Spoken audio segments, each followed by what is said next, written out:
Welcome अमर sir YouTube channel, इस पर आप सबों का स्वागत है। आज मैं 4th एपिसोड लेकर के आया हूँ। IBPS PO प्री 2020 जो 3 अक्टूबर को संपन्न हुआ और आगे के शिफ्ट अगले दिनों में होने हैं, तो उस दिन डिफरेंट शिफ्ट्स में जो क्वेश्चंस आए उनका एक अच्छा खासा कलेक्शन हो गया है, मेमोरी बेस्ड। तो मैं चाहता हूँ कि उन सबको करा दूँ। क्वेश्चंस बहुत शानदार हैं। इन क्वेश्चंस का प्रैक्टिस करने से अगले दिन के लिए भी आपको मदद मिलेगी। इसके अलावा दूसरे एग्जाम के लिए भी ये मेमोरी बेस्ड क्वेश्चंस हैं। तो ये पार्ट 4 है। मैं 5, 6, 7 लगातार इसको कंटिन्यू करता हूँ। ठीक है, इंग्लिश हिंदी दोनों में है, आपको मजा आएगा। इस सेट में मैं एक डेटा इंटरप्रिटेशन का सेट और रॉन्ग नंबर सीरीज जो बहुत ही शानदार है करने जा रहा हूँ। तो आइए आगे बढ़ते हैं। इंग्लिश हिंदी दोनों में रहेगा, PDF आपको मिल जाएगा ये टेलीग्राम ग्रुप अमर सर कॉम्पिटिटिव एग्जाम में। ठीक है,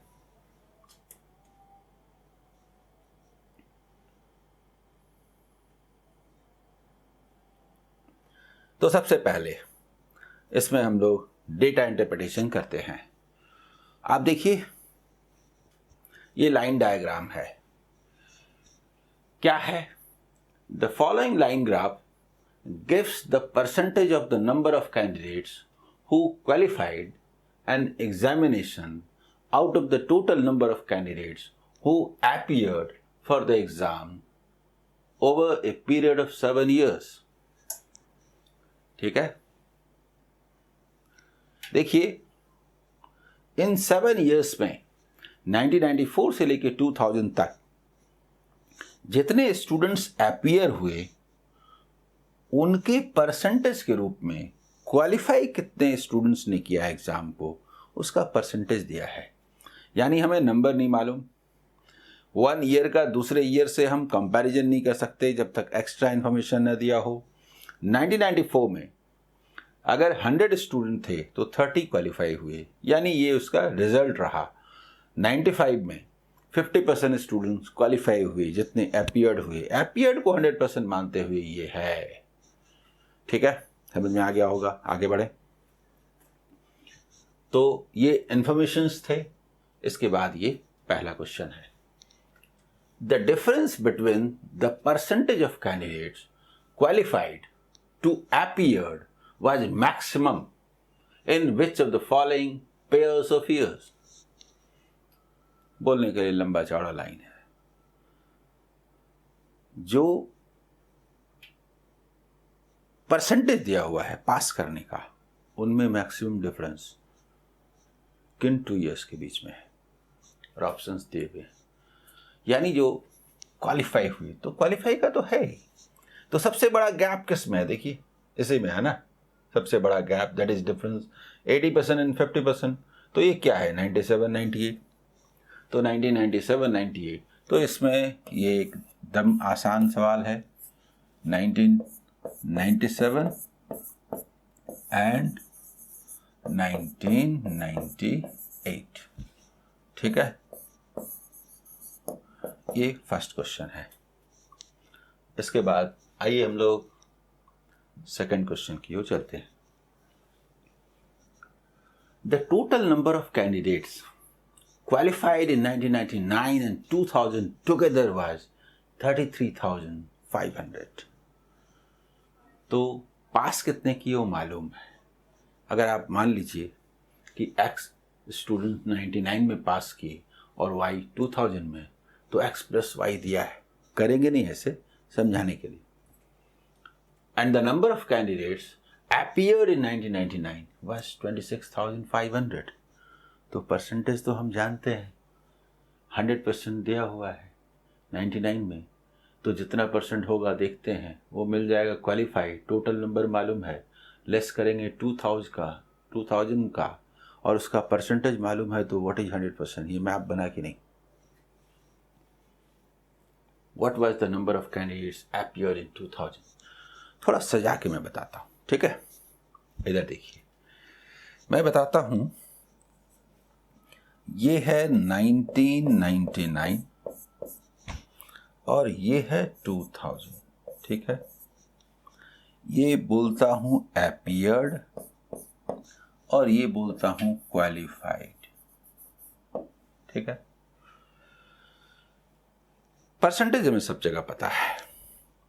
तो आप गौर कीजिए, हमें टोटल नंबर मालूम है 33,500, ये 33,500 और ये क्या है, तो टोटल जो क्वालिफाई हुए उनका नंबर है। ओके, थोड़ा और साफ लिखता हूं। अच्छा, इसके बाद 1999 में टोटल जो अपीयर्ड हुए वो 26,500 है, तो 26,500 है। हो गया। आपसे ये पूछा है और आपको डेटा देता है 99 में कि 80% यानी यहां से 80% क्वालिफाई हुए, तो 20% निकाल के लेस कर देंगे तो मालूम हो जाएगा कि 80% क्या है। 10% 26, 150 है, तो 5300 हुआ। तो 20% हम जानते हैं कि 20% क्या होगा, 5300। इसे 100% मानते हुए इसे लेस कर दीजिए, तो ये 80% यहाँ लिखता हूँ। ठीक है, तो 80% क्या होगा, इस 100% में लेस कर देंगे तो होगा, यानी ये 80% क्या होगा, 5,300 को 6,500 से लेस करेंगे, या 265 से 53 लेस करेंगे तो 212, तो ये आया 212, 100 ऐसे। और टोटल हमें पता है तो थोड़ा उधर लिखता हूं। ठीक है, अच्छा रहेगा।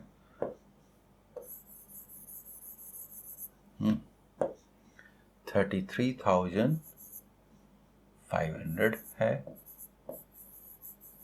ठीक है, तो टोटल जब इतना है तो इसको लेस कर दीजिए। 21,000 को 33 में लेस कीजिएगा तो क्या होगा, 12,000, और 200 को लेस कीजिएगा तो 300। यही ना है, मुझे बताइए। और हमें ये भी पता है कि ये क्या है, तो 2000 में क्या है, 60% है। दरअसल ये 60% है, तो हम क्या लिखेंगे कि 60% is equivalent to 12,300। 100% equivalent to what, जो कि हमें निकालना है। बोलिए, हमें निकालना है कि 100% इज इक्विवेलेंट टू व्हाट, ये ना निकालना है। अब जरा देखिए 60, ठीक है,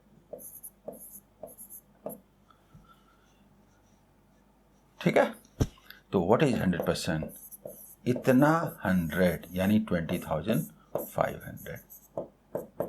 बोलिए, समझ में आया कि नहीं? 20,500 से इज आंसर। ये एक अच्छा क्वेश्चन है फर्स्ट क्वेश्चन के बाद। इसके बाद आइए नेक्स्ट, थर्ड नंबर जो इसका क्वेश्चन है, if the number of candidates qualified in 1998 was 21,200, तो 98 में आ जाइए।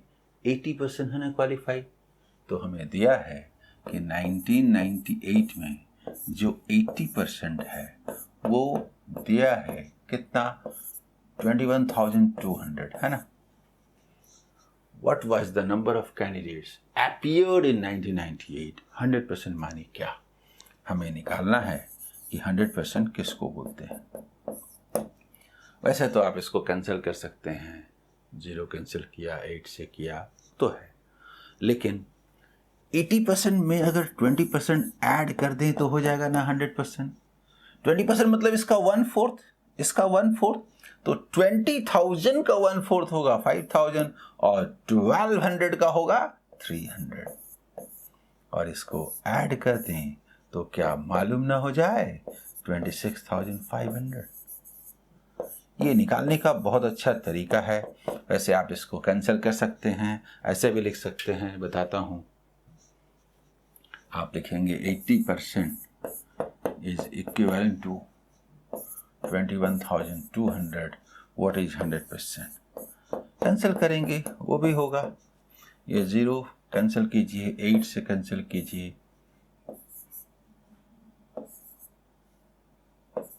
ऐसे कीजिए और फिर ऐसे कीजिए और फिर बताइए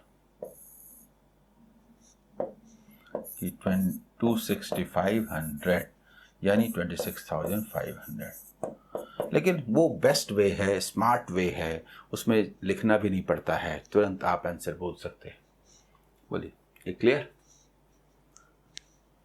इसके बाद next question, in which pair of years was the number of candidates qualified the same? Qualified का जो नंबर है वो सेम होना चाहिए। 30% क्वालिफाई हुए, एपियर कितने हुए मालूम ही नहीं। 95 में 100% तो 50% क्वालिफाइड हुए। सबसे ज़्यादा क्वालिफाइड लग रहा है 80%, पर क्या पता 100 स्टूडेंट एपियर हुए हों। सबसे कम लग रहा है 30%, क्या पता 1 लाख स्टूडेंट एपियर हुए हों, क्या मालूम। बेस नहीं मालूम, 100% नहीं मालूम, तो हम कैसे बताएं कि किसका 80% बड़ा है, किसका 30% बड़ा है। कांट बी डिटरमिन, डेटा इनएडिक्वेट होगा कि नहीं बोलिए। तो इसका आंसर क्या हुआ? डेटा इनएडिक्वेट।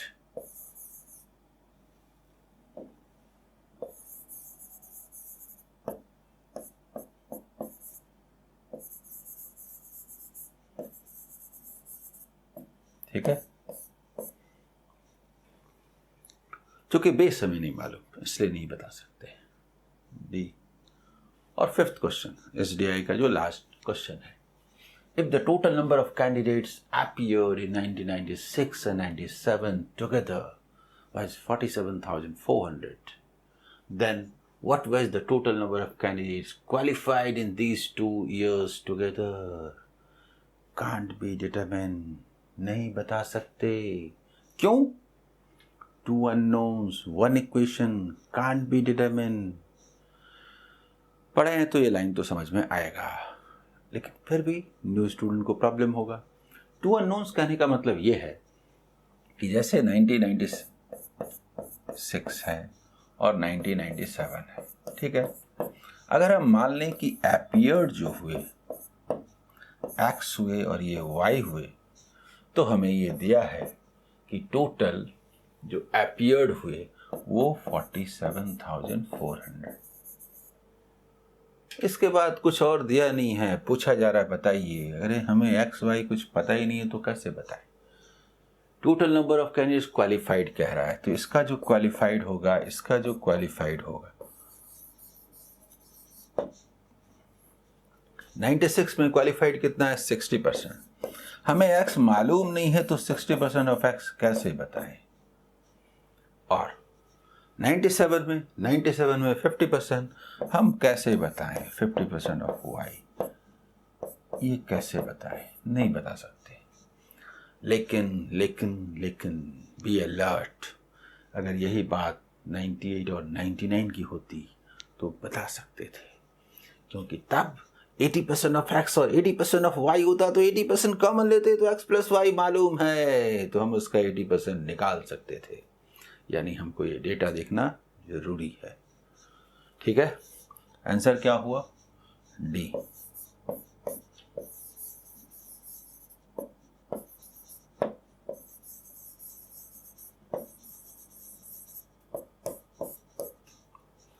ठीक है, क्लियर?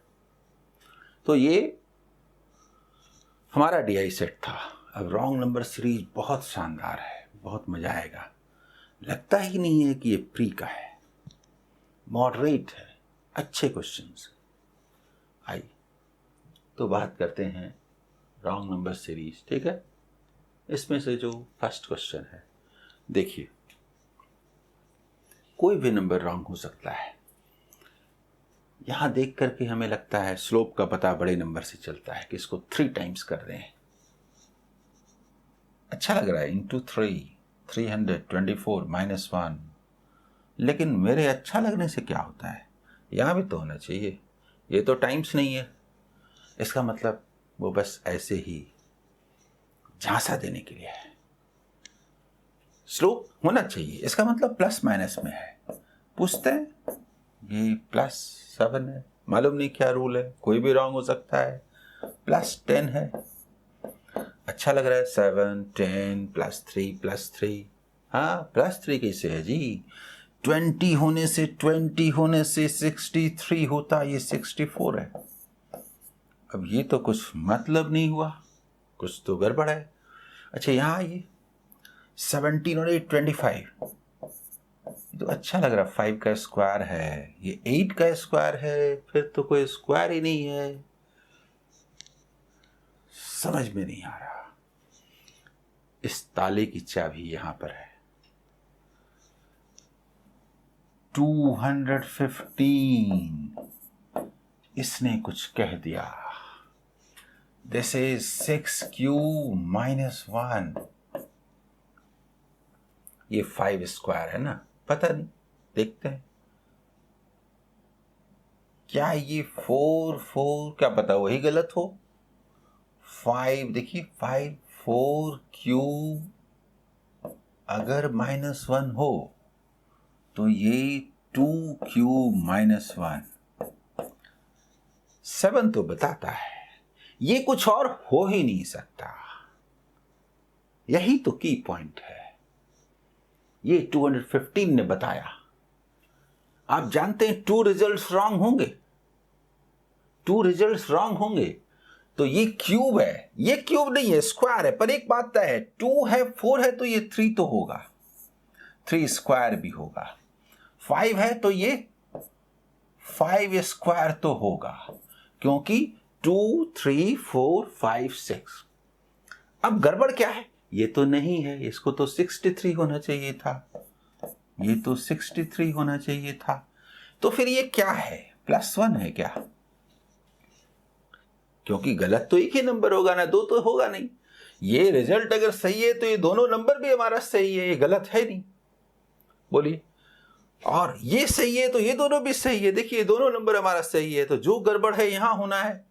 तो इस पर कौन फिट नहीं बैठता, ये और ये वाला देखिए 10, इसका मतलब कि इसको होना चाहिए था 63 होना चाहिए था, यानी कि इसको 82 अगर करते हैं, थोड़ा रुकिए, तो 82 करने से क्या आएगा, 26, यानी 26 +26। Yes, this is the rule. देखिए 3 स्क्वायर +1, तो जबरदस्त सीरीज हुआ। 2³ -1, 3 square +1, 4³ -1, 5 square +1, 6³ -1। Excellent question. Answer is 83. 83 is wrong.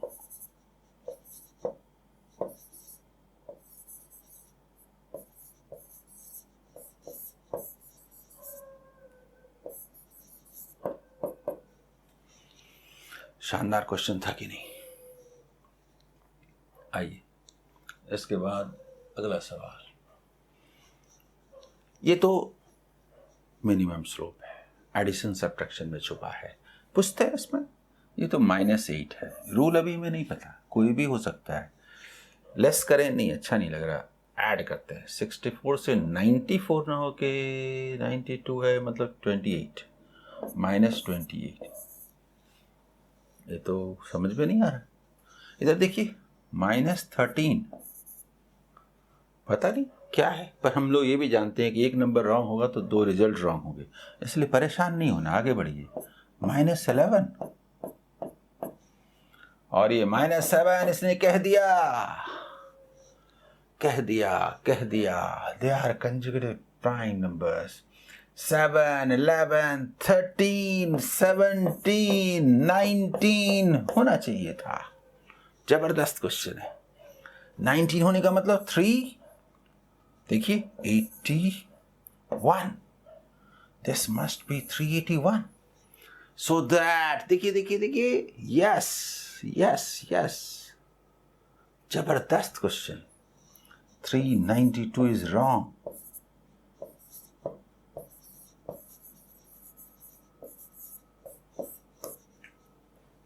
ठीक है, आइए आगे बढ़ते हैं अगले क्वेश्चन की ओर। इस क्वेश्चन को देखिए, टाइम्स तो नहीं है, जो भी है एडिशन सब्ट्रैक्शन है, ये तो तय है। पूछते हैं +1, ओके, +9, मालूम नहीं क्या रूल है, +25, ये तो अच्छा लग रहा है। कहीं ऐसा तो नहीं है कि 5 स्क्वायर, ये 3 स्क्वायर, ये 1 स्क्वायर। देखिए भाई, ये मेरा दुस्साहस है, रॉन्ग नंबर सीरीज है। अगर इसमें से एक भी नंबर रॉन्ग हुआ तो 2 रिजल्ट रॉन्ग हो गए, और ये जो हमारी इमारत है ना, भरभरा के गिर जाएगी। पर होता है ना, थोड़ा ज़्यादा प्रैक्टिस कर लीजिए तो दुस्साहस लगता है इससे ही होगा। कोई रॉन्ग भी हो सकता है। देखिए ये वाला क्या है, +50, बस अभी गड़बड़ हो गया। ये अगर गड़बड़ है, पता नहीं है कि नहीं, तो यहाँ चेक नहीं करके यहाँ करते हैं, कंफर्म ही हो जाएगा।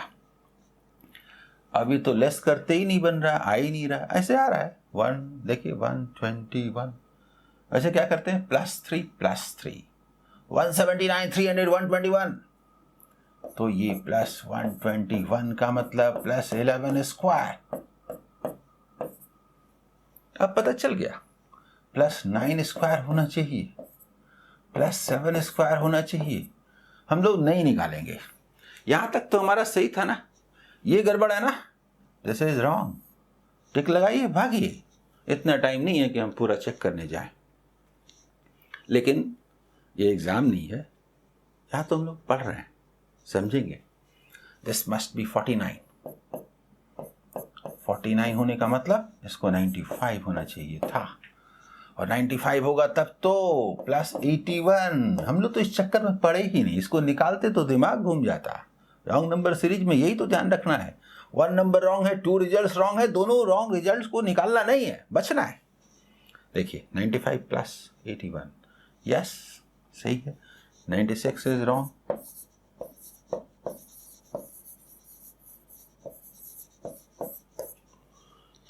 ठीक है ना। इसके बाद आइए 4th नंबर क्वेश्चन। देखिए सीरीज क्या है, अप्स डाउन्स है, लेकिन बहुत कम है। पूछते हैं +7, ओके, यहां पर -14, मालूम नहीं क्या रूल है, आगे आएगी 17 + 4 21 +21। तो अच्छा लग रहा है, 7 का टेबल है, अल्टरनेट प्लस माइनस, तो -28 करके देखते हैं है कि नहीं। यस, देखिए देखिए, -28 करेंगे यानी +28, यस यस यस सही है, यानी इसे +35 होना चाहिए। और रॉन्ग होने के लिए अब तो हमारे पास कुछ बचा भी नहीं, यहां तक तो सही है। +24 11, इसे 1011 होना चाहिए था, दिस इज रॉन्ग। तो 1012 इज रॉन्ग। ठीक है, हाँ, इसमें 4 क्वेश्चंस ही थे, मेमोरी बेस्ड है। कैसा लगा बोलिए। और मैं ये चाहता हूँ कि ये जो पूरा सीरीज है इसे आगे बढ़ाऊँ, अभी एग्ज़ाम भी है और आगे भी एग्ज़ाम देना है, और क्वेश्चन तो आप देख ही रहे हैं। प्री का एग्ज़ाम है, लेकिन कई क्वेश्चंस हैं जो मॉडरेट हैं, IBPS RRB PO के मेन के लिए भी इम्पॉर्टेंट हैं। तो इस सीरीज़ को मैं आगे बढ़ाता हूँ। ये 4 है, 5 6 7 8 ऐसे करके इतने मटेरियल्स मुझे मिल गए हैं, मेमोरी बेस्ड, सारे क्वेश्चंस बहुत शानदार हैं, तैयार हो जाइए। इसके साथ साथ IBPS RRB PO मेन के लिए भी मैं तुरंत ही शुरू कर रहा हूँ। Okay, all the best.